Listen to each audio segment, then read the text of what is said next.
بالله من الشيطان الرجيم بسم الله الرحمن الرحيم إنا أنزلنا إليك الكتاب بالحق لتحكم بين الناس بما أراك الله ولا تكن للخائنين خصيما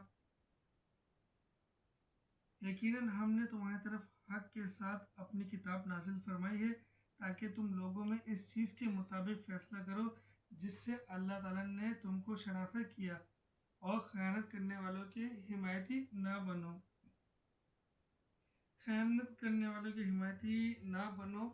ہمارے نبی صلی اللہ علیہ وسلم کو اللہ تعالیٰ کہہ رہے ہیں کہ یہ ایک مختصر سا واقعہ ہوا تھا کہ ایک شخص نے کم و بیش روایت میں جو باتیں آئی ہیں کسی نے جو ہے وہ ذرا ہے چرانے کا بتایا، جو جنگ کی حالت میں جو ذرہ پہنی جاتی ہے، اور کسی روایت میں آٹے کی بوری آیا کہ آٹا چرایا تھا۔ تو جس شخص نے جو آٹا چرایا تھا وہ منافق تھا، اس نے آٹے کی بوری چرائی اور وہ اپنے گھر کی طرف چل پڑا۔ اچھا، جس کا آٹا چرایا تھا اس نے شور مچانا شروع کر دیا کہ میرا آٹا چوری ہوا ہے۔ تو جب یہ شور اس تک کے بھی پہنچا تو اس نے کیا کیا، وہ بوری اپنے گھر سے اٹھا کر ایک یہودی کے گھر میں چھپا دی۔ اب جب تحقیق شروع ہوئی تو اس بوری میں ایک چھوٹا سا سوراخ تھا جس سوراخ سے وہ آٹا گر رہا تھا۔ تو جب تحقیق کرنے والوں نے تحقیق کی تو جس کا آٹا چوری ہوتا اس کے گھر سے دیکھا کہ یہ آٹا کس طرف جا رہا ہے، تو وہ اس منافق کے گھر میں پہنچا۔ تو جب اس منافق سے پوچھا کہ بھائی آٹا چوری ہوا ہے تو کیا تم نے چرایا ہے؟ اس نے کہا نہیں، میں نے تو نہیں چرایا، نہ میرے گھر میں کہیں ہے، آپ چاہو تو تلاشی لے لو۔ جب اس کے گھر میں تلاشی لی گئی تو گھر سے پھر وہ ایک دوسری صنف میں جو وہاں سے آٹے کی بوری کا شروع ہوا گرنے کا حساب کتاب سلسلہ، وہ پھر ایک یہودی کے گھر پہ آ کے لگا۔ جب یہودی کا دروازہ کھٹکایا، چھان بین ہوئی تو وہ یہودی کے گھر سے بوری برآمد ہو گئی۔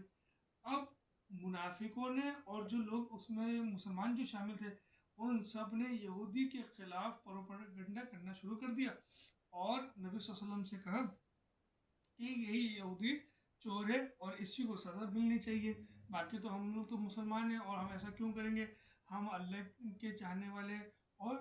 بڑی مکھن لگائی نبی صلی اللہ علیہ وسلم کو بھی، ان کی بھی تعریف کی، اللہ کی بھی شان بڑھائی کی،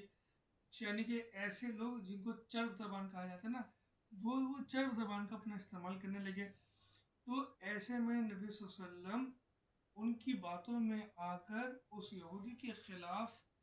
فیصلہ کرنے والے تھے۔ تو جب نبی صلی اللہ علیہ وسلم اپنے فیصلے کے لیے زبان کا استعمال جیسے ہی کرتے، اللہ تعالیٰ نے اس آیت کو نزول فرما دیا کہ اے نبی، حق کا فیصلہ کرو، اس چیز سے فیصلہ کرو جو کتاب ہم نے آپ کو دی ہے، جس علم سے ہم نے آپ کو شناسا کیا ہے اس کے مطابق فیصلہ کرو، اور یہ خیانت جو جنہوں نے کی ہے ان کے حمایتی نہ بنو۔ اب اس آیت میں ہمیں صرف اس واقعے کا پتہ نہیں چلتا بلکہ بہت ساری چیزیں ہمارے سامنے آتی ہیں کہ نبی صلی اللہ علیہ وسلم جو کہ خود ایک بخاری کی حدیث میں ہمارے نبی صلی اللہ علیہ وسلم نے ارشاد فرمایا ہے کہ میں بھی ایک انسان ہوں، میں بھی کسی کی باتوں میں آ سکتا ہوں، اگر کوئی اپنی حجت مجھ پر پیش کر دیتا ہے اور کوئی جھوٹے ثبوت گواہ لا کے پیش کر دیتا ہے تو میں ان باتوں میں آ کر اس کے حق میں فیصلہ کر سکتا ہوں۔ اب یہ تو اس کے اوپر ہے کہ اگر میں کسی مسلمان کا حق مار کے اس کو دے رہا ہوں تو وہ جو اپنا حق لے رہا ہے، آیا کہ وہ حق نہیں، وہ ایک آگ ہے۔ اب اس کو سوچنا ہے کہ میں آیا کہ آگ اس کو لے جاؤں یا چھوڑ جاؤں۔ لیکن نبی صلی اللہ علیہ وسلم کہہ رہے ہیں کہ میں بھی تمہاری طرح سنتا ہوں، تمہاری طرح دیکھتا ہوں، اگر میں کسی کی باتوں میں آ سکتا ہوں تو اس میں کوئی حرج نہیں ہے، کیونکہ میں بھی تو ایک بشر ہی تو ہوں۔ اور پھر ایک یہ بات جو ہمارے نبی صلی اللہ علیہ وسلم نے ایک یہ بات اپنے آپ خود بتائی حدیث میں، جو ہمیں بات ملی، پھر اللہ تعالیٰ کی یہ آیت یہ بات ثابت کر رہی ہے